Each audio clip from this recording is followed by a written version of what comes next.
I was sitting on the foot of my parents' bed with my dad watching the movie Jaws. And we came upon the scene in the movie where Captain Quint and the other guys are sitting around comparing scars and tattoos. And Captain Quint went into this 6-minute soliloquy on what we know now is the greatest sea disaster in naval history.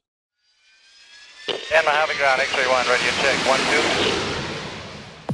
Welcome to the Naval Aviation Ready Room podcast, where the stories, leadership, and leading-edge technology of naval aviation come alive.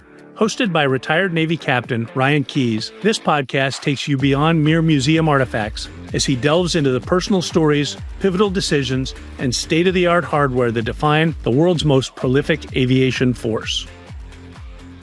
In this episode, we dive into the story that bridges the past with the present, how one man's passion for uncovering the truth about a World War II tragedy led to a historical shift, and how that journey continues to shape his leadership today. Our guest is Commander Hunter Scott, United States Navy, whose advocacy for the USS Indianapolis and commitment to historical accuracy changed the fate of a Navy captain's legacy. From his early days as a curious young student here in the Cradle of Naval Aviation, Pensacola, Florida, to his current role as a Navy officer and naval aviator, Hunter's story is one of resilience, leadership, and unyielding dedication to truth. Hunter, welcome to the Ready Room. It's an honor to have you here today. Thank you for joining us. It's an honor to be here. Thank you. So, Hunter, I met Hunter personally a few months ago when he came to the National Naval Aviation Museum to give a speech regarding his presentation of a USS Indianapolis project that he did back in middle school. And I wanted to have him have him on the podcast only because his story reaches, I think, so many people. It is a national story. It's not just about naval aviation. He just happens to be a naval aviator, which is fantastic. But it is about the USS Indianapolis and his, as I said in the intro, his desire to essentially right a wrong. So if you don't mind, Hunter, just give us, start from the beginning, how this all started and where it led you. When I was in the 6th grade there in Pensacola, I was going into my 6th grade year, and I was looking for the summer going into 6th grade, I was looking for a topic to compete in the upcoming National History Day competition. It's a nationwide competition that's held at the school, county, state, and then national level, where you compete in history projects. And there's a few different formats that you can do, but it's very much like science fair, but rather than do a science experiment, you do a history research project and then display your findings to a panel of judges. Mm-hmm. My parents, wonderful parents, still living in Pensacola, they encouraged me to participate in the History Day competition. So I was looking for a topic. That summer, I was sitting on the foot of my parents' bed with my dad watching the movie Jaws. Focus this with something else in mind this time. And we came upon the scene in the movie where Captain Quint and the other guys are sitting around comparing scars and tattoos they had removed. And great scene. Wounds. Great scene. And they asked about one on Captain Quint's arm, and he said that was the USS Indianapolis, and they got quiet on the boat. And Mr. Hoopert said, "You were on the Indianapolis?" And Captain Quint went into this 6-minute soliloquy on what we know now is the greatest sea disaster in naval history. And he said, "I was on the Indianapolis. We were sunk by a torpedo at the end of World War II. The ship went in the water. I made it in. And it sank very fast. I made it into the water, and the Navy never sent anybody to look for us. I watched many of my shipmates get attacked by sharks. And eventually, on the 4th day, we were accidentally spotted by a seaplane, rescued, taken to hospitals all over the world. And we delivered the atomic bomb that was later dropped on Hiroshima at the end of the war. And that was the story that he told. And it was just this scene that I'm sure I'd seen the movie many times with my dad, but for some reason it stood out this time. So I stood up and I asked my dad, "Hey, is that a true story?" We were both watching the movie, so he just kind of moved me out from in front of the TV screen and said, "I'm not sure, but I think so." We'll talk about it later, son. Let me watch the rest of the movie here. Someone's going to get eaten by a shark. Well, no, actually, you and I have been working to try to find a topic for the National History Day competition this year. This might be a good one. The theme is triumph and tragedy. The story appears, from what Captain Quint said, to have both triumphantly, and tragically. They dropped the bomb that brought a quick end to the war, saving potentially millions of lives. But also tragically, if this is true, that's the greatest sea disaster in naval history. I mean, this might meet the requirements for the theme this year. And he said, all right, tell you what, we'll go to the library. I'm going to the library this week to do my own research. He was working on his dissertation at the time. He was continuing his education, getting a doctorate of education at the University of West Florida. He said, when we go to the library, I'll take you with me. And so that's what we did the following week. And I really think at the time, he said, this will be a great opportunity to teach Hunter middle school, I was going into middle school, how to do research. So he helped me pull the major World War II commentaries and some other books that were supposed to have every major event that happened in World War II. And he said, all right, I want you to go through the indexes of these books, write down everything that you can find out about the Indianapolis. I'll be back in a couple hours and write down the page number you found it with, and we can review. So he went away, came back, and I didn't really have anything written on the notebooks. And I remember him being kind of upset at me because he thought I was wasting my time. And I was like, no, actually, I went through all these books and there's nothing really written of any significance about the Indianapolis. So he double checked my work, and sure enough, there wasn't. And so the initial spark here that really sort of kept me going, which we'll get into, is how could this be? So the librarian, before we had these World War II commentaries, there were some books written about the Indianapolis that we had, but the UWF library didn't have any. So I knew that the story were true, but I didn't really know anything else about it. I tried a Yahoo search after we watched the movie Jaws, because this was pre-Google, and I got I think 3 hits or something like that. And now you get like 30 million or something when you Google USS Indianapolis. So the internet wasn't actually much help. So I knew enough to think that the story were true, but it was odd that if this actually was the greatest sea disaster in naval history, why wasn't it covered in these exhaustive World War II commentaries? And I discovered the answer to that after a few months of research, which is that actually the Navy actually took steps and withheld the story from the press until weeks after the sinking, timing the release of the greatest sea disaster in naval history and the loss of 880 men on the same day as VJ Day, so that the headlines, Japan surrenders end of war, overshadowed the article about the USS Indianapolis sinking and the loss of life. So the librarian helped us order the books. They came in. My dad drove me back to the library. In the meantime, we did microfilm. He helped me learn how to use the microfilm at the library. We were able to get some New York Times, Indianapolis Star articles. And that's when we ultimately noticed that from the date of the sinking, we couldn't find any mention of the Indianapolis in any major publication until that day, until VJ Day. Wow. So this is the definition of a conspiracy theory. Well, it sounds like it, but obviously I didn't know that yet, because I was still in the very early stages of figuring out what actually happened. What was going on with the USS Indianapolis. So I read a couple books that the librarian had helped me order. One of them was Fatal Voyage by a guy named Dan Kurzman. And that really, for the first time, I got a full understanding of what actually happened. And my parents encouraged me to, hey, let's see if we can try to find some survivors of the Indianapolis. So I was having a really hard time. I didn't even really know where to start. So because the internet wasn't much help, I didn't have any connection to the story. The people that I read about in the books and the newspaper articles, trying to figure out where they lived now from a newspaper article that was written in 1945 was a really challenging task. So I put an ad in the Pensacola Navy newspaper, the Gosport. This was actually my mom's recommendation, saying I'm introducing myself as a middle school student, doing a research project on the Indianapolis, asking for some help locating a survivor or any information on the Indianapolis.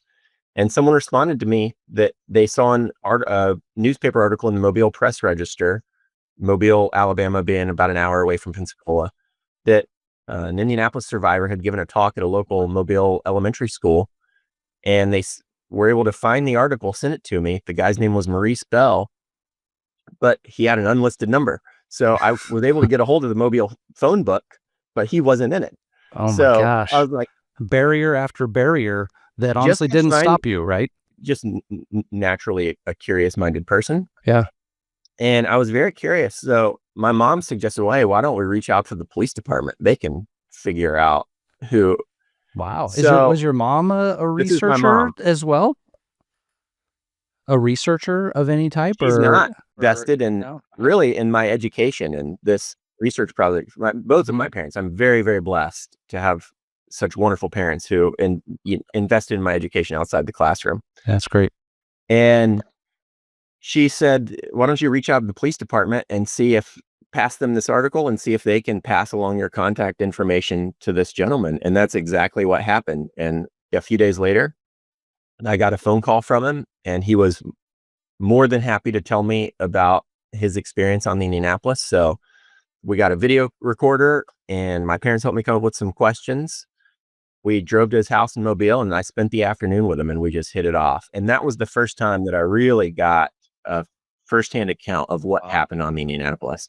And for the viewers and the listeners, I'll go into the Indianapolis. I'll give you the nutshell version of what happened for the USS Indianapolis. So the USS Indianapolis was a cruiser during World War II. It had been hit by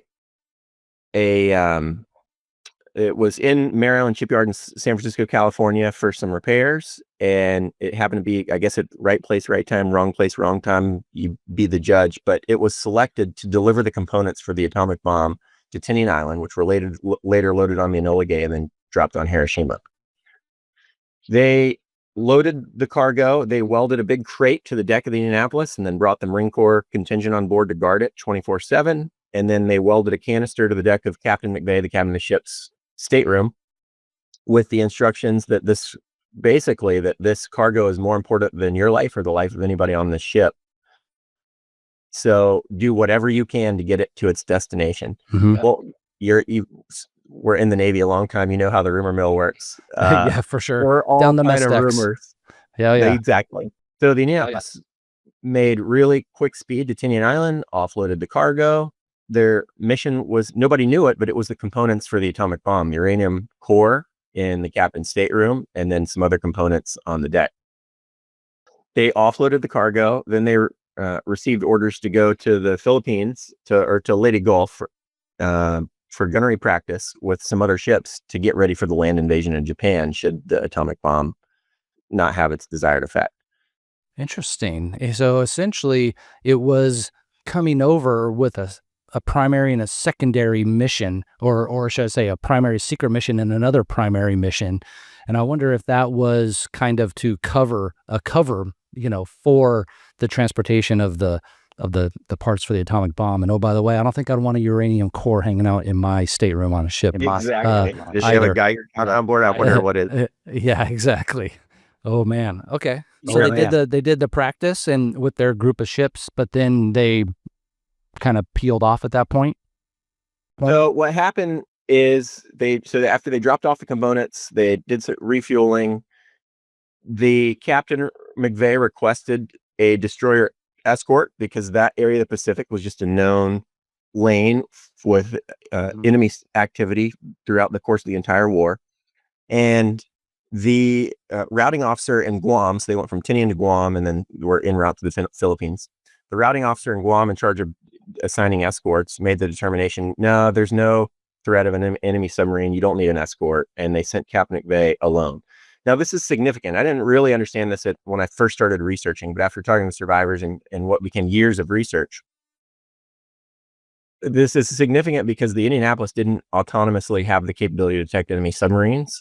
So the Indianapolis was a cruiser. So it was just about everywhere it went, a destroyer would accompany it with sonar on board to detect submarines. This was the first time during the entire war that a heavy warship made the crossing without an escort. It's also significant because the USS Underhill, which was a battleship, sunk 5 days prior and along the same route before where the Indianapolis set sail, but they didn't tell the captain or the routing officer. So another ship had been sunk in the previous week. It's further significant because we had done the affirmation code at the time, and we knew that there were 3 Japanese submarines operating in this area. We knew them by name. We knew approximately where they were, but the captain didn't have this information. The routing officer didn't have this information. It was considered classified at such a high level that the Navy or Defense War Department didn't want anybody to know that we had broken the Japanese code, so they just decided not to tell them. And one of the same submarines that we knew was operating in the area ended up sinking the USS Indianapolis. The Indianapolis set sail. About halfway there, they were hit by 2 torpedoes. It was a very dark night, and honestly, the I-58, the Japanese submarine that sank the Indianapolis, really sort of, I think, got lucky because they were at periscope depth. It was pitch black. They couldn't see anything. Captain McVay, up until a point late on the night of July 30th, 1945, had been zigzagging, but it was so dark before he went to bed for the evening, he gave the command, to cease zigzagging. So they made a straight line just to make best speed to try to get to Leyte Gulf. And shortly after they ceased zigzagging, there was a period by survivor accounts of about 30 minutes where the moon broke through the clouds and the sight picture lined up for the I-58 where the Indianapolis was silhouetted against the horizon. Commander Hashimoto, the commander of the Japanese submarine, had 6 torpedoes on board, fired all 6 of them. He had another reserve of chitons on board, which are manned torpedoes, similar to a kamikaze, but you get in a torpedo, you drive it on the ship. Oh, boy. But 2 of those torpedoes hit. The Indianapolis sank in 12 minutes, which was unbelievably fast.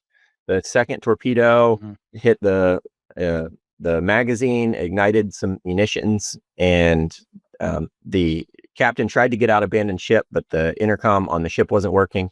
The ship went down. Men were in the water, and they waited there for 4 days until they were accidentally spotted by an overflying seaplane. And the pilot, Chuck Gwynn, was leaning out over outside the window on his plane, trying to jostle a radio antenna that wasn't working correctly. And he looked out his window, he saw a big oil slick. He was on a mission to find enemy submarines. He was carrying torpedoes. So he was like, oh, this looks promising. So he dove down, getting ready to drop a torpedo. Now, mind you, the men in the Indianapolis, they've given up hope on trying to flag down overflying planes because they're just not looking down. They're on a mission to fly, seaplanes flying all day long every day, never looked down for 4 days. Initial reports were about 900 men out of almost 1,200 on the ship made it off the ship into the water. By day 4, when they were finally rescued, 316 or 317, depending on what source you read, survived the ordeal. So there was fewer than 400 men left at this point. It's horrible. Horrible. And they finally, some of the men that I talked to realized, oh, we've been spotted. They started to get their hopes up. And then they see this plane dive down on what looks like a bombing run. They see the torpedo doors open, and they're like, they went from ecstatic to just like, we've been spotted. What else could happen? Oh my goodness. Torpedo. As Mr. Gwynn got closer, he saw heads bopping up and down the water, and he's like, well, what's going on here? So he radioed for help. The first on scene was a seaplane piloted by a guy named Adrian Marks. He landed a seaplane, 12-foot seas, and motored around. He picked up a few men, said, what ship are you guys? Where are you guys from? They were covered in oil, so he couldn't even make out their nationality. And he asked them, I think one of the first men he picked up, he asked them a question about the Yankees, and they knew the answer, and they were like, all right, these are some Americans. The baseball team. The baseball team. Wow, let's say their life. That's the right. New York Yankees baseball team. Let's say their life. Pick up 56 men, strapping them inside the fuselage, throughout the tunnel, in the cabin, on the wings. Anywhere he could put somebody, he motored around, picked up the men who he thought were in the worst shape. Because these men waded in the water. The Kapok life jackets they had were only designed for, I think, something like 72 hours, and they had far exceeded that. So they were waterlogged and struggling even with a life jacket on to keep their head above almost like an water. Anchor, almost dragging them down, right? Exactly. Very little flotation. After 4 days. There was a few floater nets that some of them had hung on to, but for the most part, a lot of these men were really hanging on by a thread. And another 24 hours, there might not have been any survivors. So he picked up the men in the worst shape. Then the other rescue vessels started to arrive on scene. They rescued these men, took them to hospitals all over the world. Well, 880 men died, and that's obviously a lot of families who had questions for the Navy. And the Navy couldn't answer hey, where is my dad, cousin, uncle, what happened to him? The Navy honestly didn't know, because when the Indianapolis didn't show up in port,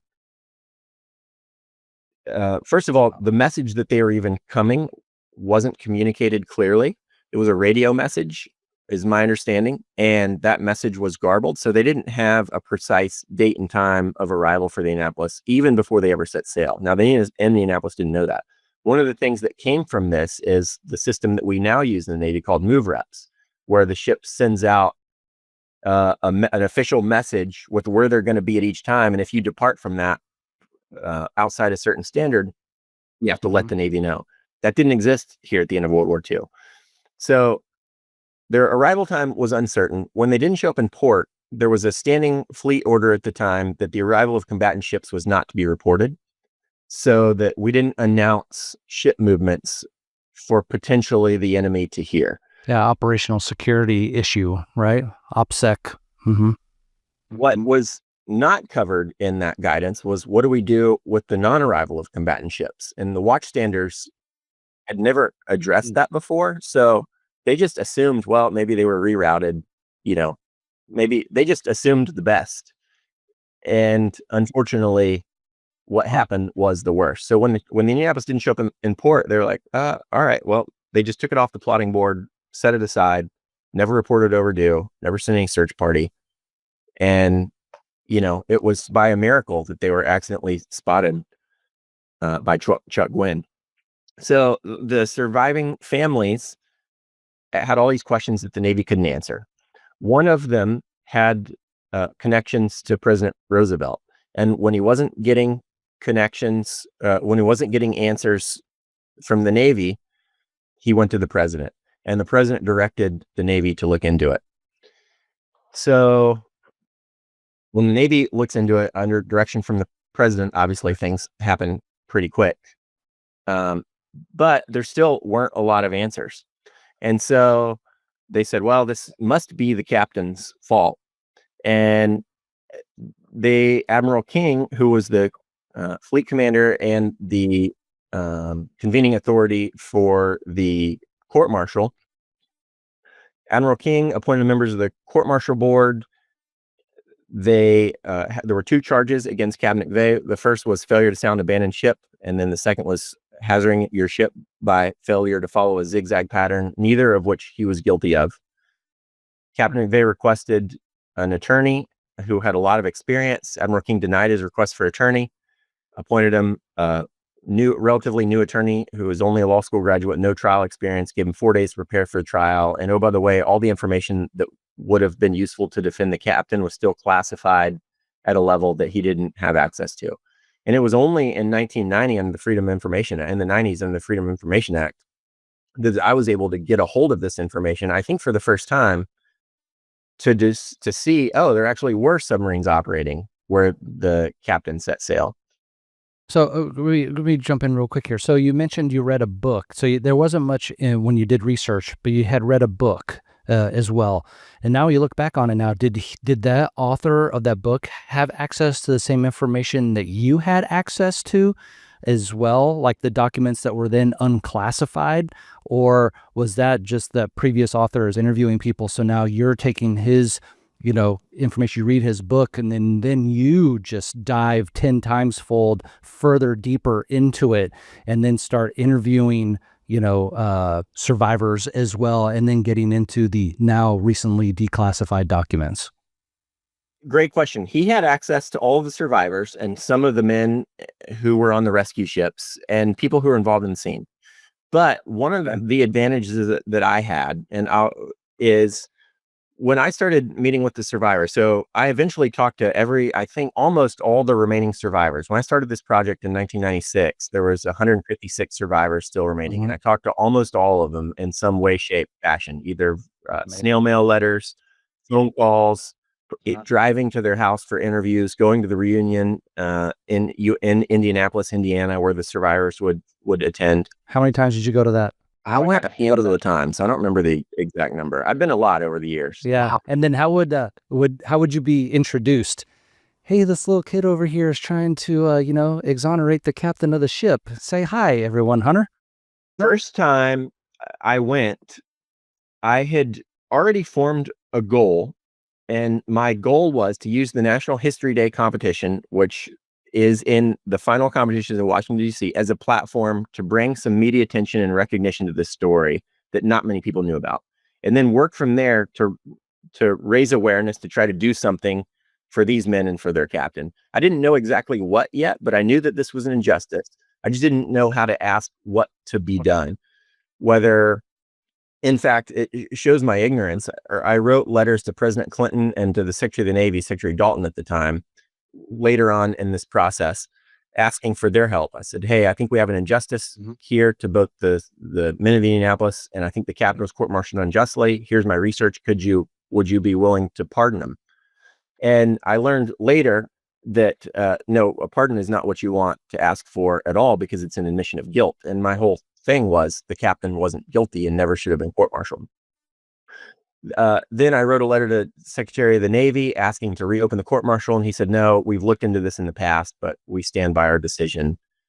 So you were told no twice by not only SecNav, but by the president. And you're like, I'm still going to move forward with this because your belief in the men of the Indianapolis and the captain. I think because of my belief primarily, but also because of my ignorance, and which I attribute to my youth. That's kind of funny. That's kind of funny. So, okay. That's good. But to answer your question, how was I introduced? They treated me like a king. When I went to that first reunion, it was either in 97 or 98. Mm-hmm. They let me ride on the lead fire truck in the parade, participate in the ceremony. Because at this time, still very few people knew about the Indianapolis. Like, it just wasn't. And now there was this middle school kid taking interest that wanted to tell the world their story. And at this point had gained a little bit of traction and some media attention.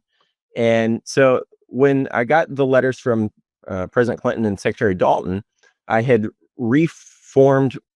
I'm trying to remember the time, a little mixed up on the timeline. Let's see. Okay, so what happened was, let me back up a little bit. Sure. I did all this research. I talked to all these survivors. In the school competition, I got first place. In the county competition, I got first place. In the state competition, I got disqualified. And the girl that I beat, man, that's tough. That was tough. The girl that I beat at the county competition took first at state and was on her way to DC. But I got disqualified on a technicality because the history fair coordinator for my county gave me an old copy of the rule book, and they had changed the rules since the version I had was printed. And it seems like a no-brainer now as an aviator. You always work from the current version of the pub. Live by the gouge, die by the gouge. Live by the gouge, die by the gouge. Yeah. Before I knew what gouge was. Man, look at the foreshadowing, for the years down the road here. Man, for the you're learning so much. Right. If you were my CEO, you're like, well, that's what you get for following the old copy of the rules. I was procedurally incompliant. And what had happened, I had these two notebooks, one full of declassified documents, newspaper articles, letters to and from correspondence on and off the ship before it sank, and then the other full of all my interviews with the survivors. And the coordinator said, hey, if you display these on the floor in front of your display board, the judges will be impressed. I think you should, put these notebooks down there. Well, they had since changed the rules. I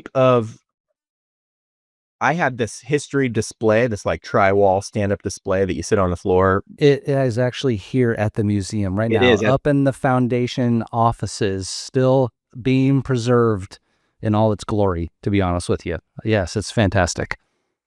And I had this display board that my dad helped me build. It was made out of wood. It had a light. It had the shark jaws. It does have shark jaws. I can attest to that. Inside by Indianapolis, and that was a shark that my dad caught off the beach there in Pensacola that he thought would get the attention of the judges. And It did get the attention of the judges.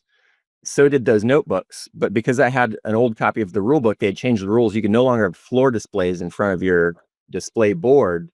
They highlighted that section of the rules, put it on, blew it up, put it on an easel in front of my display board, saying this is no longer allowed. And I ended up not placing and getting disqualified. And so my hopes of using this to raise awareness in DC were shot. And I was literally in tears after the state competition, which was at Florida State University that year. And to cheer me up, there was a track meet going on. So my dad took me across the street to the track just to watch the track meet. I mean, I was really, really upset. Sure. And so the survivors, this was after that. And I had said, hey, but I didn't have a plan yet, but I said, hey, I'm going to do everything I can to try to raise awareness story. I'd like to work to exonerate the captain and honor the final crew of the Indianapolis. Yeah, what a pivotal point, right? Your plan had been the whole time to use that platform to propel you forward nationally and to get some traction. And then now it's cut out from under you, right? Again, I think another foreshadowing of resiliency in your character, that will pay off here in the future as well. So yeah, so then what was that branch and sequel after that? So let me say, that's very kind of you to give me the credit, but honestly, the credit is more to my support group than it is for me. And because this exoneration these efforts would not have been possible without so many people. I mean, I'll name a few of the key ones, right out of my parents, my mom and dad, first of all, for even investing in me and taking me to the library. And this was a big expense for them too, because we had to use the postal service and mail, and we didn't have cell phones. So we were long distance phone calls, and then trips all across the country, packaging up the display board, taking it to Indianapolis, taking it to DC. I mean, my parents spent a lot of money, and I don't come from any money. We lived, a story that I told at the museum, we lived in a pretty modest house in Pensacola with a 1980s vacuum that I could vacuum the whole house without ever unplugging the vacuum cord. Whoa, dude, that is a great story right there. What an image. That's right. So I didn't come from money, and I didn't really have any connections. But my parents, and then we'll get to some other, what I call dream builders, or what a term I coined from my dad, dream builders who made this possible. But we have lobbyists come out of retirement, congressmen, senators, survivors, family members of Captain McVay, all that were such key pieces of the story that the exoneration would not have been possible without any one of those people. Yeah. Wow. Yeah. So the next step, I think, was Congressman Scarborough. Is that the next step? I had all this research and was wondering what to do with it. Right. It was just in boxes in my parents' garage. And I got talking to Congressman Scarborough at church one day. And at your church? At my church. So he just happened to be at his church. We didn't go to his office or anything like that. He just happened to be at your church. I've known Joe Scarborough for a long time. I grew up with his kids. I've known his family for a long time. Before he was a congressman, he was an attorney in Pensacola. Okay.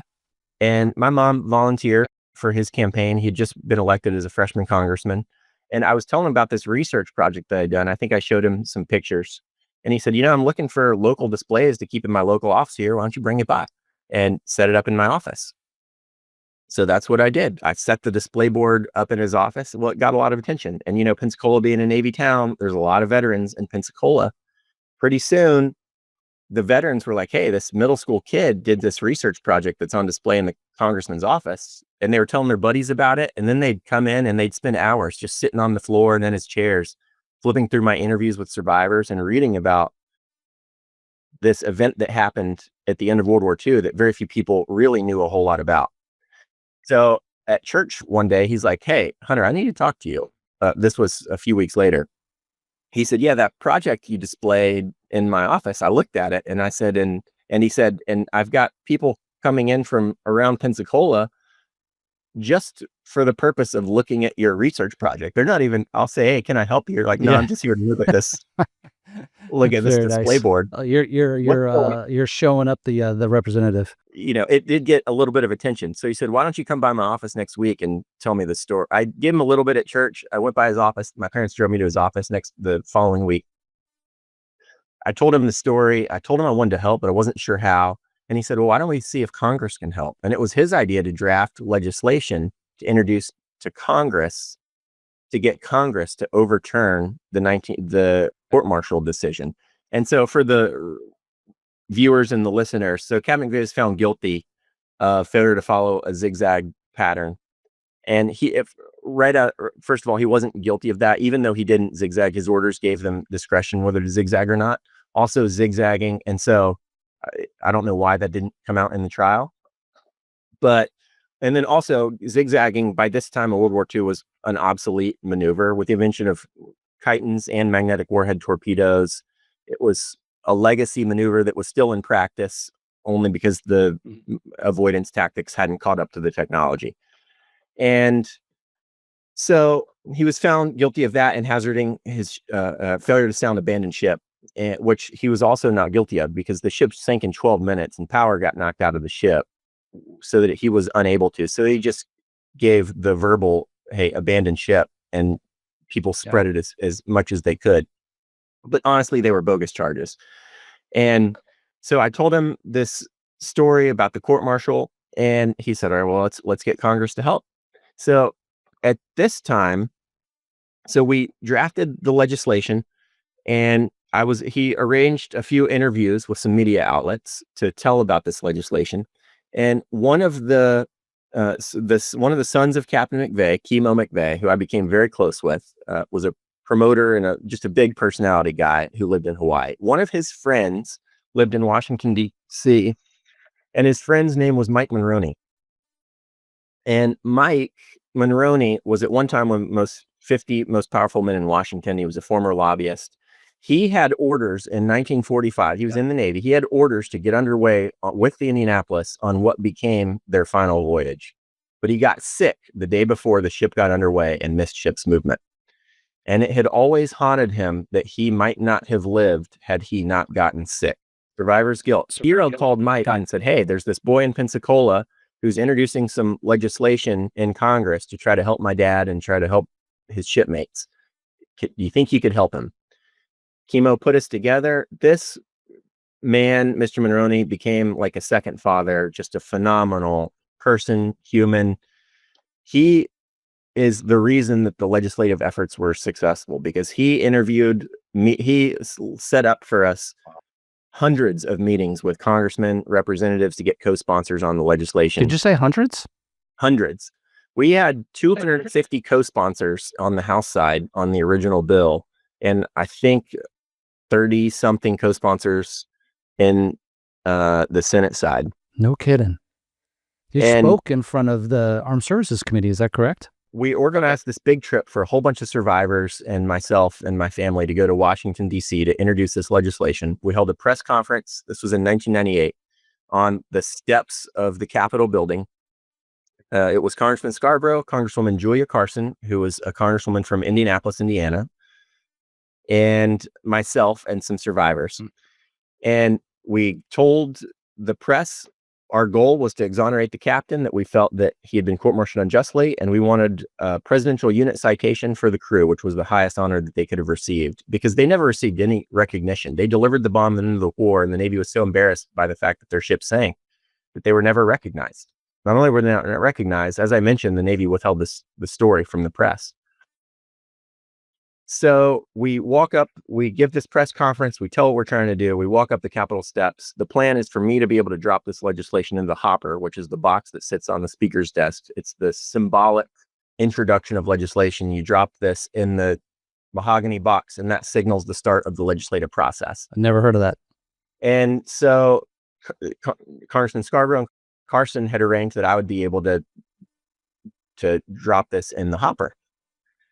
Well, the security guard, as we walked up to the Capitol steps, said, hey, stop, young man, you can't go in there. Congresswoman Carson, an African-American woman, stepped between us and she said, you can't tell him that. He is my son. And the security guard was just as caught off guard as I was, but I didn't question it. He didn't question it. Yes, ma'am.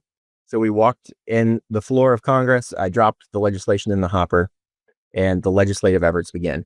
For the next week, Mike Monroney, the lobbyist, had organized 5 or 6 different meetings all day, each day for the next week with different congressmen, senators, or their staffers if their representative wasn't available.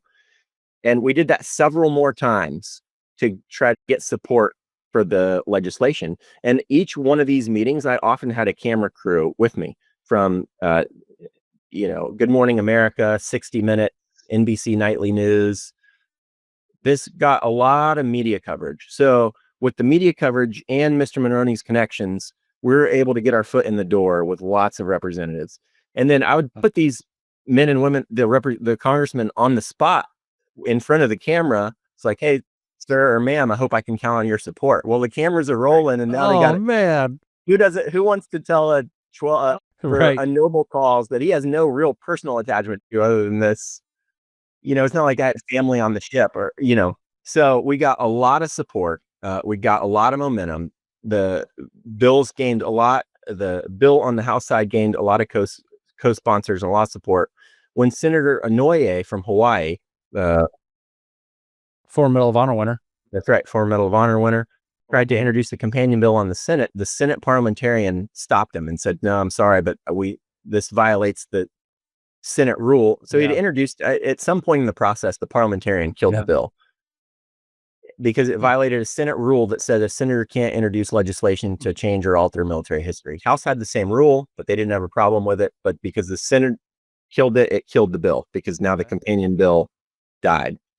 So the president said no, the Secretary of the Navy said no, History Fair didn't work out, and now Congress said no. And I was running out of options.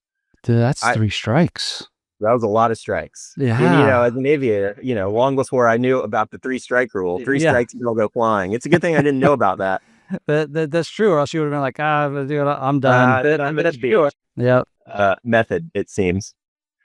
So fortunately, Mike Monroney said, well, let's do this. Let's reintroduce it as a resolution, which will circumvent the rule because a resolution doesn't become law once it's signed. So it's just a statement. In this case, we're asking the Secretary of the Navy to do these actions, to exonerate the captain or make a note in his naval records saying that he should not have been court-martialed and was not responsible for the loss of the Indianapolis and crew, and then award the Presidential Unit Citation, which the Secretary of the Navy could have done. So it was just a statement urging the Secretary or the President to do those actions. We reintroduced it. Senator Bob Smith from New Hampshire, I had a phenomenal first meeting with him. I developed a really close rapport. He championed this new resolution for us on the Senate side. The chairman of the Armed Services Committee at the time, Senator Warner, John Warner, Virginia. from Virginia, longtime Navy man, Navy supporter, I think as a favor to Senator Smith, agreed to bring this legislation up for debate in the Armed Services Committee hearing. And so now the survivors and I had a chance to defend before Congress our case on why the captain of the Indianapolis wasn't guilty and should be exonerated. Going into the hearing, this was in September of 1999. So going into the hearing, I had made numerous attempts to reach out to the Navy and say, hey, I've done a lot of research that I think you guys might want to be aware of, but it was really hard. Nobody's really interested in receiving it, right? You know how it goes. Like all these staffers, they like, you're in your lane. Anything that comes in, it's no, over there, over there, somebody else. Not a priority for me. And that was very much the response that I got. I didn't understand that until I took the job on the Joint Staff. 30 years later? Yeah. Look at that. To recognize the chaff that just didn't see that. But because I had done this, I remembered how I felt at the time. So hopefully that helped for my Joint Staff tour. I'm sure it did. So I had made my research available to the Navy, but nobody ever wanted to look at it. Now, in the meantime, because I had received so much media coverage with this, the media coverage really helped my research explode. And I was able to uncover some new information about the Indianapolis. And oh, by the way, I didn't mention it yet, but the captain actually, after he was court-martialed, committed suicide. at his home in Connecticut as a result of this, because the Navy pinned the blame on him. He didn't think it was his fault. The survivors didn't think it was their fault, but all the family members of those who lost loved ones did. And it was so bad that the captain would get hate mail for Christmas saying, "I hope you're having a Merry Christmas. I'm not, because you killed my son," or something like that. And ultimately, it became too much for the captain, I guess, to live with. And he ended up taking his own life with his service revolver. So I had also done, the media helped my research explode. I was able to talk to the official Navy version of the story, said that no SOS was received from the Indianapolis. So SOS being the call for help for rescue vessel.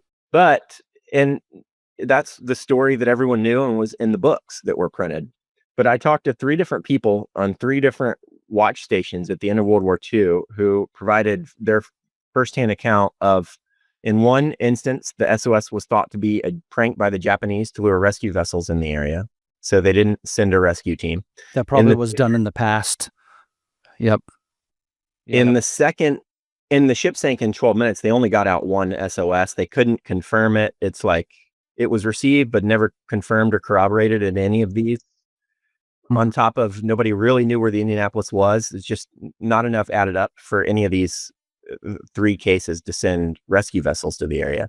In the second case, the person who received it had been drinking on watch, come to find out. And when he couldn't confirm it, ended up, the version I got was falling asleep, but either way, he lost track of it. And then in the third, the junior watchstander took initiative and sent 2 tugboats to the area where the SOS came from. When the senior officer got back and couldn't corroborate any of this information, he's like, I don't have a warm and fuzzy about this. And he ordered the tugboats back. Wow. And I assume then they probably went to where it was, and then everyone drifted after 4 days, probably outside the visual ability of the tugboats, right? When men were picked up 4 days, and on the 5th night later, they were spread out over 50 square miles. Oh my goodness. Yeah. That's a tough rescue effort. Search effort. Yeah. So in fact, on the second trip to DC, I made reference. I was walking down the street with one of the survivors, a guy named Mike Carilla, and he was a radioman on the Indianapolis. And I just, in conversation, mentioned the SOS being received. And he put his hand on my shoulder and stopped me in the middle of the sidewalk outside one of the house office buildings. And he said, "Wait, what did you just say?" And I said, "Oh, I'm just talking about the SOS that was received." And he's like, "I'm not tracking that it ever was received." And I reached in I had this thin little notebook of information that I gave to every congressman and senator I met with. And in there, I had some information that talked about these SOS messages. So I pulled out my folder and I was like, "Here, I've got information from where it was potentially received in 3 different places." And he took my notebook, he sat down on the bench, and as he started reading it, he just started to cry. Oh my gosh. And so I just sat down with him, and we just sat there in silence as he cried, reading through it. And finally he spoke and said, "It's been 50 years. And this is the first time, and the Navy has told me all along that no SOS was ever received, but I sent it out." He was the one that sent the message. I saw that bit indicator change over to white, indicating that it was a successful message send, but the Navy always told me it wasn't. That was the first time in his life that he found out that the SOS message was actually received. And then to find that out, and not only was it received, but ignored. Right. But you were there. You did that. Well, thanks. Yeah. You did that. Sure. And That's just that. I mean, dude, look at all the little tidbits of the story. You think about the whole story, then you think about that little one right there. That in itself is incredible. it's incredible. And I feel so blessed to have so many of these kind of moments with this group of men who became my heroes. And ultimately, the reason that I decided to join the Navy myself was because I was so impressed with these men who survived the Indianapolis. Yeah, we'll get to that. I want to get to that story too, obviously, about your entry into naval aviation. But yeah, let's finish up with the exoneration. One of the other things that I was able to do, thanks to the media attention, was talk to the Japanese submarine commander, Commander Michitsuru Hashimoto, who sank the Indianapolis. who the Navy called as a witness in the court-martial proceedings. When I read that, I was blown away. Who would ever think about bringing the enemy into a court-martial, your own service member? One of the survivors made the analogy, it was like having Oswald testify at Kennedy's inquiry as a friendly witness. And it's just hard to make sense of. Well, when I talked to him for the first time, so I was talking to him, he spoke Japanese, but at the time of the court-martial, he spoke some English. And one of the things that he told me, and I talked to him through a Japanese translator, I would type the questions. He was hospitalized. He was bedridden on a bed in the hospital. And so she would actually go to the hospital, read him my questions, transcribe his responses, and send them back to me. And so, my goodness, he said he spoke English at the time of the court-martial. And there was one sentence that he said that whether the Indianapolis was zigzagging, that he thought it was going an approximately straight course, but that zigzagging would not have made a difference, that the translator didn't interpret correctly. And he said, no, that's not what I said. And the translator basically told him to shut up, that what he had said was good enough. And he said that interaction, just his presence and that interaction on top of him not knowing why he was there to testify at the court-martial of a Navy captain whose ship he sunk, said it just didn't sit well with me. And I felt there was something off, but I couldn't put a finger on it. I couldn't articulate it. But honestly, I felt like I was a prisoner of war in a foreign country, and that it was in my best interest just to keep my mouth shut. But his conscience had bothered him for all those years. He expressed to me that it was freeing for him to be able to tell me this for the first time. And I had told him we're getting ready to testify before I had made our intentions clear to him. And he said, and I asked for his help. I said, would you mind writing a letter to Senator Warner expressing your support for Captain McVay's exoneration? Because, oh, by the way, of all the hundreds of ships that were sunk in the war, only one captain was court-martialed following the loss of a ship, and that was Captain McVay. So he wrote a letter to Senator Warner. It's unexplainable. So he wrote a letter to Senator Warner expressing his support. On the day of the Armed Services testimony, the Armed Services hearing, to paint a mental picture for you, on one side of the room, it's like a big fancy courtroom. You've probably seen it on C-SPAN. On one side of the room are 3 elderly survivors of Indianapolis and myself. So I'm a high school student, I think, going into my sophomore year at this point, or freshman year. And then our families and some other survivors behind us. And then on the other side of the room is the Vice Chief of Naval Operations, the Chief Naval Historian, the JAG of the Navy, and then a whole bunch of other 1-star, 06, 05 staffers behind them. And then up front is Senator Warner, and then the senators who are part of the Armed Services Committee. Senator Warner kicked it off, turned it over to the survivors and I to talk first. Then he turned it over to the Navy, and the Navy just was not prepared for the questions that we had prepared for them, because they had refused to look at any of the new information that had come out throughout these years of research that I had done. And Senator Warner was so interested in the story that at the end, he stood up to the room and said, I'll be honest with you. He said, I brought this up as a favor to Senator Smith, and I came in fully prepared to support the view of the Navy, but I have righted my course, and expressed his full support to what the survivors and I were trying to accomplish, and expressed his disappointment in the Navy. Oh my gosh. And that was a huge momentum change for us. With Senator Warner's support, what we did to get the legislation through Congress is we attached it to the Armed Services Appropriations measure that year.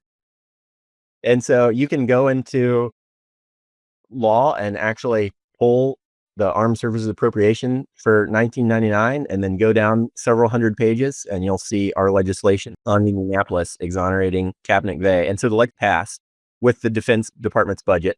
Mm-hmm. Classic. Also, Monroe's idea. Classic. And so the legislation passed. President Clinton signed it, and it did 2 things. It awarded a naval unit commendation to the final crew, and then the legislation was attached to Captain McVay's naval record. saying that Captain McVay was not responsible for the loss of his ship and crew, and that his court-martial was a miscarriage of justice and never should have occurred.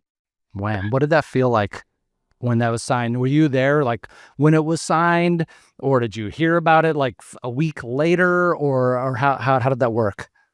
I heard about it that day. Okay. After President Clinton signed it, Mike Monroney called me and said, hey, they're going in, the president just signed the legislation. It's done. And it was pretty euphoric. Just a few days prior to that, Captain McVay's son, Chemo, who I'd become very close with, that connected us to the lobbyist that really championed this through Mike Monroney, that championed this through Congress. Chemo was on his deathbed, and I had a chance to talk to him the day that he died, and said, Chemo, look, we're really close. Any day now, your dad's gonna he's gonna be exonerated, and the final crew of the Indian is gonna finally receive the recognition that they deserve. So I hope that you're around for it, but if not, I think you can be at peace knowing that this is pretty much a sure thing. I'm sure it comforted him, during I'm sure that it time. did. Chemo had given me his dad, Captain McVay's dog tag from when he was at the Naval Academy, which I still have, and his lighter, for which he had, I think, from his USS Indianapolis lighter, which is like the old school Zippo. Yeah, Zippos. I still have those and carry those around whenever I speak about Indianapolis, just as a reminder of. And so it was euphoric. I mean, I started this in the summer of '96, and President Clinton signed the legislation in October of 2000. So almost. Oh my goodness! So October of 2000, and you were in front of the SASC in September of '99. Right. So it took a whole another year even after that to get it put into the bill and then officially and then signed by the president. Congress is not a fast process. No, it's not. Definitely not. Wow, man! I'll tell you, that is perseverance and resiliency at its finest, for sure. So I implore everyone, because I didn't know really much about Indianapolis as well. I've seen Jaws multiple times, but really in preparation for our discussion today, I got on YouTube. I didn't go down to the library to do research. Got on YouTube and I watched some movies on it. And there's a documentary out there that is actually on it. So I invite everyone to educate themselves, about this travesty, turned into successful exoneration, of a man and kind of the whole ship, as well. They had this black cloud over them for 50, 60 years, which is amazing. But I do want to transition to you and talk more about how this kind of did affect your career, your life, moving forward, your decision to go into the Navy and not become a surface warfare, which is interesting. But then, so tell me about that a little bit. You had mentioned how the survivors kind of impressed upon you go into the Navy. Maybe I will go into the Navy now. Never really thought about it before, but these upright, citizens, they want to do what's right. Maybe I should follow in their footsteps. Could you tell me a little about that? As I got to know these men, the survivors of Indianapolis, I was just really impressed by their service. I mean, I, to this day, look up to these men, and there was just something about just the love and the compassion. And many of these men opened up to me for the first time and told me things that they had never even shared with their families, especially as this story gained momentum and they saw their shipmates starting to open up and talk about it. It became easier for them to open up and talk about it. And then once the story gained momentum and it looks like we had a chance to finally, because a lot of them wanted to do the right things, not only by those who survived, but by those who didn't survive. And they wanted to do the right things by their shipmates to try to exonerate them. And they thought, hey, if I can do this, if I can open up and share the story, maybe I have something to offer that'll help, put all the pieces of the story together to help bring honor to my captain and shipmates. And so the momentum helped a lot of these men really tell their stories and open up for the first time. And I was just fell in love with them and fell in love with their service, and thought, because nobody in my family, even though I grew up watching the Blue Angels in Pensacola and surrounded by naval aviation, it never occurred to me to join the Navy until I started working with these men. And then I expressed the concern pretty early on in the project, hey, maybe I'll look at going into the Navy one of these days. And it turns out when I said that, So because I was in sixth grade when I started this, I found out a couple years later that my dad was censoring the mail. He would read things before he'd let me read it because there were some things that the horror of war type stories that he didn't think were appropriate for me in the sixth grade. And there's stuff that I don't really even share on public forums. Sure. But he said, if Hunter's going to go into considering a career in military service one of these days, I'll share some of these things with him. And so he did. But it still didn't change the fact that I wanted to serve. And I just love America. And I love how much they loved the United States. And so I was looking at ways to serve. I looked at the Naval Academy, but ultimately I decided to take an ROTC scholarship to the University of North Carolina at Chapel Hill. Not a bad school. Yeah, it was great for me. I loved it. Big target band. Yeah. And I realized that I thought that I knew a lot about the Navy, but I had no idea what it was like to be in the Navy. And going from a civilian and freedom and do whatever you want to having to submit a chit that takes 90 days to take leave to go out of the country, or some constraints have been put on your life. It was culture shock for me. And honestly, I started to second guess it when I got to college. It was like, this is not, my experience of the Navy. And I feel like it's like Navy light at an ROTC unit in college. So, but I'm very fortunate to, again, have another mentor to help keep me motivated and keep me in the program. And initially, because even going into my senior year, I wasn't exactly sure that I wanted to make the Navy a career. I loved everything I knew about. In fact, I had expressed to my mentors that I was going to be a surface warfare officer, like the men of the Indianapolis. And I had a mentor who was a pilot who I just loved. And even to this day, I mean, we're cut from the same cloth. And he's like, look, he was an aviator. He was a P3 pilot.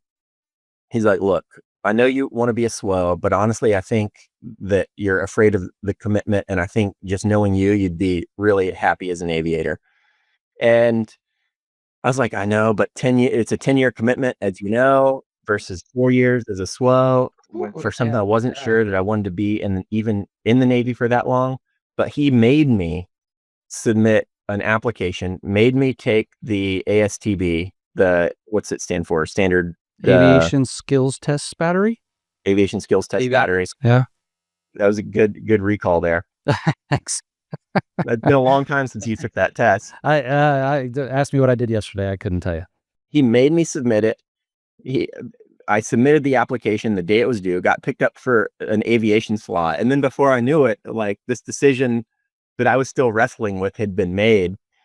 And I think about that now as a leader in the Navy, to put myself in his shoes and take this young college kid because basically he said, I feel like I know Hunter better than Hunter knows himself. I know what's better for him.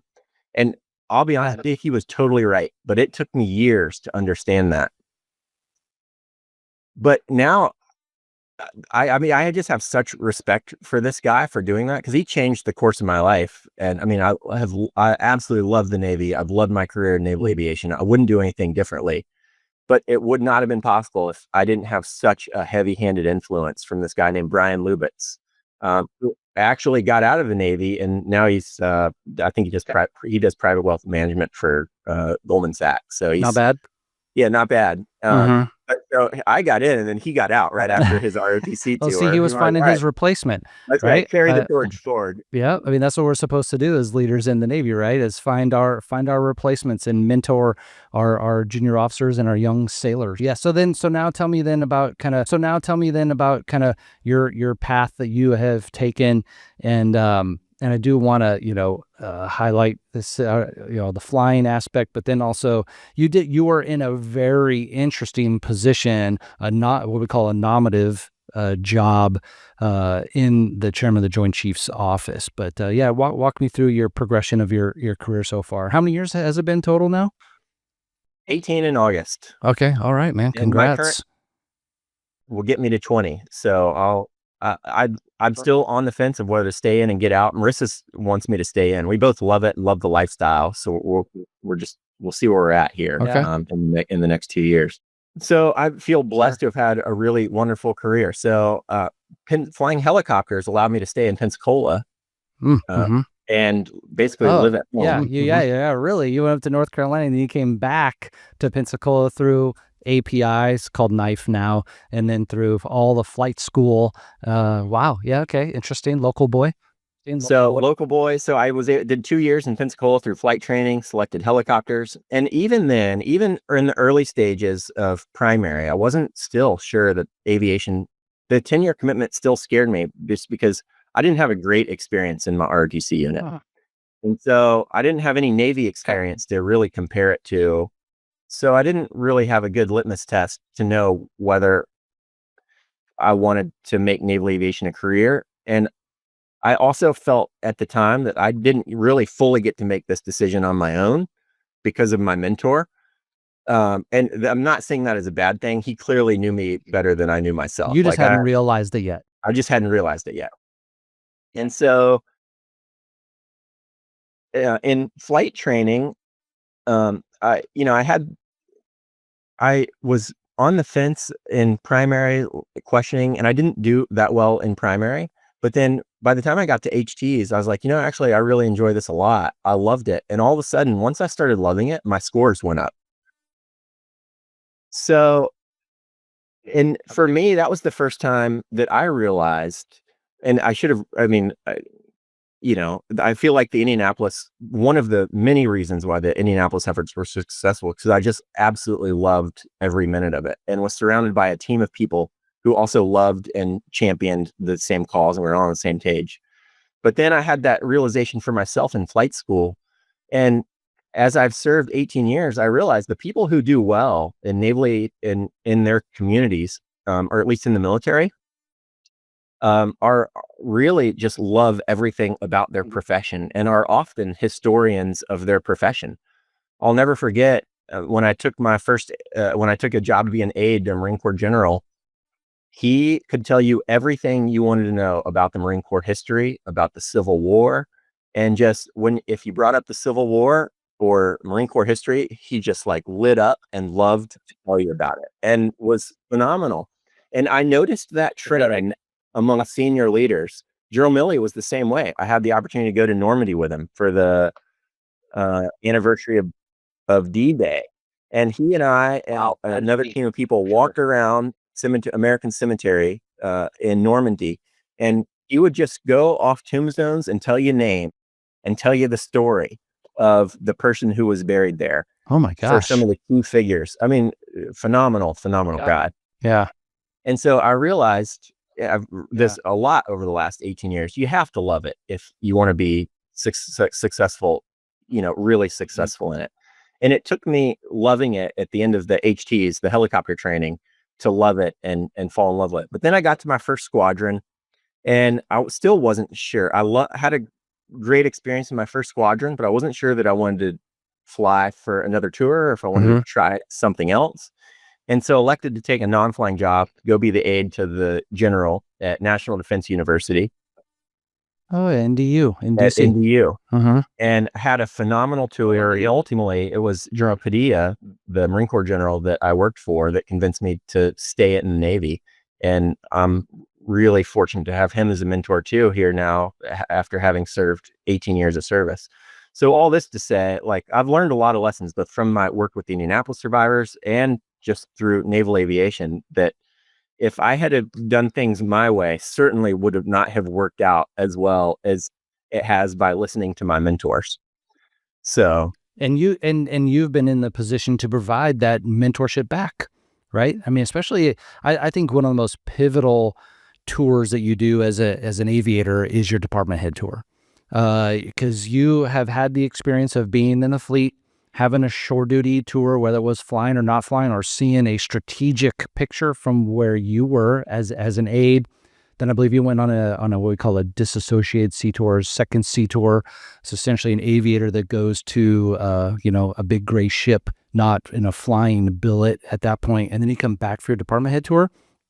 Think of and you're about at the 10-year mark, you're a junior lieutenant commander at that time. You have so much experience and you're a little more relatable with your junior officers because you're not that much older than them. But the old man, the CO, the XO, I mean, they're like, oh my God, dude, they're 40. Oh my gosh, I'm only 28. They're so old, they're ancient. So the department head tour, and it is so challenging as well because you have the executive above you and you have the junior officer below you. You're kind of in the middle running the squadron on a daily basis.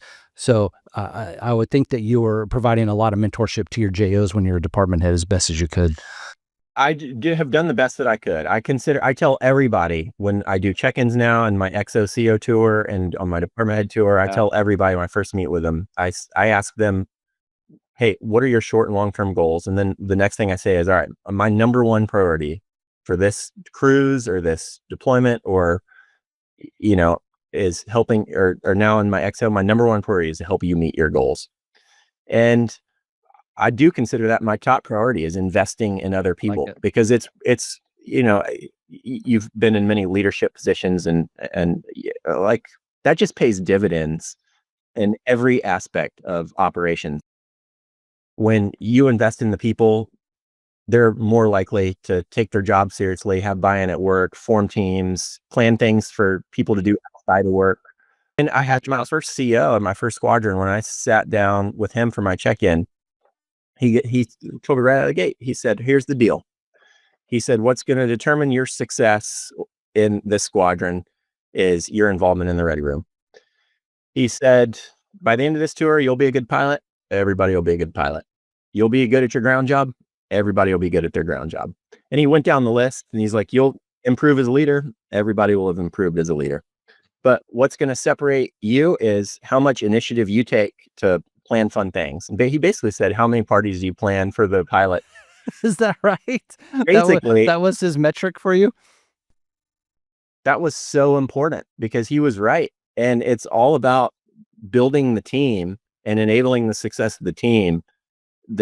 And I saw that on my department at every tour in the Navy. The people who went above and beyond to like build unit cohesion were the people who did the best. So true. Yeah, it is great to see to really see people who have matured and gone through their time and to be able to look back and really value that.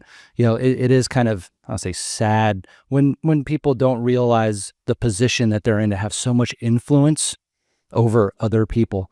And usually it's down, right? It's from the top down. But I mean, we all know peer leadership is one of the most difficult things that there is, and leadership up sometimes can be hard, as well. But I appreciate the fact that you value that and you want to give back, and I mean, it's our job. But there's some people who don't do that job well, and they don't want to do it, too. They just want to fly. I had an opportunity to be stashed at the Capstone, Keystone, Pinnacle courses. Are you familiar with those? It's the JPME for flag officers. So when you put on 1 star and in the service, you go through the Capstone course. And after my aid tour at NDU ended, I had about 4 months of a gap, and the detailer let me stash at Capstone while I waited my next set of orders, which was taking an overseas tour on the USS Bonhomme Richard in Sasebo, Japan. And so I got to go to I got to go to Capstone. I got to go to a Capstone class with all the military's newest 1 stars. And since I was at NDU for my aid tour, I got to sit in on all the chairman's briefs to the Capstone courses. And I remember General Dunford, the first time I saw him speak to all the new 1 stars, the former chairman of the Joint Chiefs, he said, the measure of your success in our organization is if there's a long line of people behind you that are trying to be like you. And that has stuck with me for all these years because I think he was exactly right. And so I've tried to take that to heart and tried to, going into each job, set a list of priorities and, figure out how I could invest in other people. And for me, I feel like it has not led me wrong. Wow. That's great advice. Quick rabbit hole. When you're at the BHR, do you remember who the CO was? What year was that? I was there in 2016 to 18. It was Larry McCullen, fellow HSC pilot. I know Larry Mack. Oh, Mack? I do. Yes, for sure. Wow. Okay. I wasn't sure. Maybe it was Joey Tench, because I know him as well. I think he was prior to Larry. He was put on 1 star, right? Admiral Tench. He did. He's actually Yeah, he's retired now. He actually lives. That's right. He is yes, your fellow Tar Heel. He lives in North Carolina now, back or down in the Outer Banks. Oh, that's awesome. I Yeah. don't know him, but I king cabs on the Tar Heels. So Yeah. That's good. He is a great guy. I've known him many years. Like I said, old HS guy, as we like to say. Man, this is fantastic. I think we probably should do another follow up to this and talk more leadership side of it. And I want to, I don't know if you signed NDAs or not when you were at the JCS, but we can change the names, to protect the innocent and whatnot. But I think that would be a valuable thing for sure. Is there anything else you wanna chat about or close with by chance? I just appreciate the opportunity to be able to tell the story of the Indianapolis and of the men on the Indianapolis who delivered the bomb that ended the war, never received any recognition for their service, never really sought recognition. I mean, even the survivors who were seeking it for those who didn't survive. And it's an honor for me every time I get to tell this story, because for the rest of my life, I'll tell it to whoever will listen. So thanks for giving me an opportunity to do that. And then the other message is honestly, one person can make a difference, especially with the support of a team. Right. One of the things I talked about in the speech that you mentioned to the Naval Aviation Museum is the role of dream builders in your life. When I was in middle school, my dad told me at this outset of this, he's like, you need to surround yourself by dream builders, not dream destroyers. A dream builder is going to be the person that tell you all the reasons that you will succeed and help you get there, instead of telling you all the reasons that you'll fail. And ultimately, this effort was successful because we had so many dream builders that believed in the cause, were mission driven, and we were successful. And so, but to know that you don't have to have any connections, you don't have to know how to do research. I mean, this was honestly a lesson in research from my parents and my teacher early on.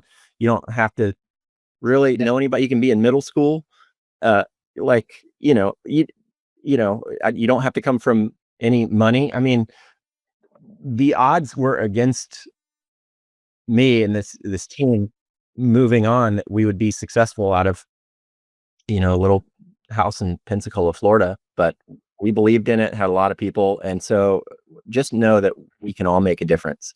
And years later, I feel like the greatest lesson that of many that I learned in all this, which has sort of become sort of my life mantra, is I think something that Rene Descartes said more succinctly than anybody else. It's "I think, therefore I am," which is really, don't limit yourself by your thoughts, because oftentimes that is our greatest limitation.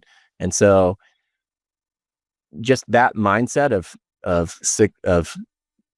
knowing that you'll be successful and looking for ways to succeed and trying to figure out to make it happen is ultimately, I think, also a part of what made us successful. No, those are great words. Positive mental attitude, right? PMA, right. What they taught us in SEER school. Exactly. Yeah, which is fantastic. So how are you? So I guess I'll ask you one more question. So how are you going to continue doing this? I mean, have you seriously thought about getting this, officially documented somehow, your story, right? Whether it's autobiography or nonfiction, or having someone. So I do have a book out. Okay. I don't see working on a manuscript, something like that. Here is the Japanese version. No kidding. Left for Dead. A few years ago, I wrote a book with an author called Left for Dead. The author's name is Pete Nelson. We published it through Random House Publishing. Left for Dead tells the story in a lot more detail than I just told you. Over the years, we worked on making a movie about this. I worked with Universal Studios for a number of years. We wrote a bunch of different screenplays. None of them eventually got greenlighted. And then I worked with Robert Downey Jr. and his production company, Team Downey, for almost 5 years. We had 4 different screenplay writers write 4 different screenplays. I have a stack of almost 10 screenplays written on this over the year by big name writers. But we just couldn't, the landscape of film has changed so much. It just kept changing. We never could get a green light for any of the screenplays. But I'm hoping to get that movie off the ground again here soon, as people are going back to the theaters. to continue to tell this story. But that's particularly about the Indianapolis. That's not necessarily your story. No, that's to tell my story, the story of the Exoneration, and then to tell the story of the Indianapolis through the lens in a similar way that I just told you. Well, I mean, man, keep pounding the pavement, I guess, right? And trying to get it out there, and hopefully we'll get some traction because, man, if people don't think it's worthwhile, then I don't know what they see as worthwhile. I'll be honest with you. So yeah, fantastic. Okay. Well, thank you again for taking the time away from your busy schedule. As I say, he is a sitting executive officer right now at the Consolidated Brig at MCAS Miramar in San Diego, California. So thank you for taking time away from doing this and be able to share the story, with everyone that's out there, not just naval aviation enthusiasts, but hopefully it goes beyond that. But thank you for coming down and sitting in the ready room and chatting. It's an honor. Thanks so much for having me on the podcast. If I could share one final thought to anybody who's listening, if you are a young man or young woman, to please consider a career in military service, because for me, it has just been the blessing of a lifetime. They have just the ability to serve with like-minded men and women, to fight for our country, to travel around the world. The military has paid for my education, both my undergrad at UNC, grad school at Harvard. Like, the opportunities that I've had, the people I've met, I just can't speak more highly of the military. So for any of the listeners who are young people, please, I cannot encourage you enough to consider a career in the military. It's awesome. I totally second that. There's not a better team in the world, in my opinion, than the United States Navy. All right. For sure. Well, thanks, Hunter. Truly appreciate it. Hopefully I'll see you when you come back. Yeah, of course. Hopefully we can, when you come home to, visit your parents, we'll go catch something to eat or something. So thanks. Sounds good. Cool. All right. Thank you for joining us on this flight through history and innovation here at the Ready Room. We hope today's episode inspired you with new insights and the incredible stories that make naval aviation so extraordinary. If you enjoyed the journey, be sure to subscribe, leave a review, and share the podcast with your network. It helps us reach more listeners like you. Don't forget to visit the National Naval Aviation Museum in Pensacola, Florida, or explore our online resources at navalaviationmuseum.org to dive deeper into the stories we've shared. Follow us on social media for updates, behind-the-scenes content, and a sneak peek at upcoming episodes. Until next time, thanks for listening to Ready Room. See you on the next flight.